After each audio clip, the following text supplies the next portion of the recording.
आप देख रहे हैं के न्यूज़ HD। मैं हूं हारिस अली शाह गिलानी। चलते हैं आज की अहम खबरों की तरफ। रुख करेंगे सिंध के शहर टंडवादम का। सीनियर वकील राशिद अली खान की पिटीशन पर अदालत का हुक्म, तमाम लोग बाजियाब आएं। मजीद इस हवाले से जानते हैं हमारे नुमाइंदे वसीम खान की इस रिपोर्ट में।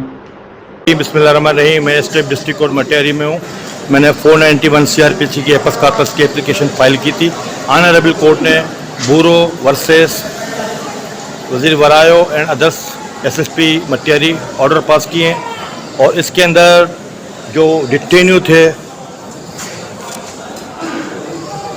बूरो एंड अदर्स 491, ये माइनर चाइल्ड है, इनको भी ऑनरेबल कोर्ट के कामत पर इनकी मदरस के हवाले किया गया है।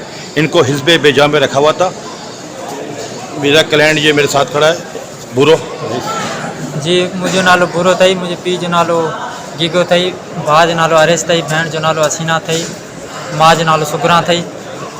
ये सब असां 2 महीननि खां ज़िंदा जी केस में हुआसीं। वली मोहम्मद बारिजो ऐं नूर मोहम्मद पठान उन केस में हुआसीं।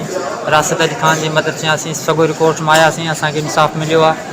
मजीद खबरों और अपडेट्स के लिए हमारे साथ रहिएगा। तब तक के लिए अपना ख्याल रखिएगा। अल्लाह हाफिज।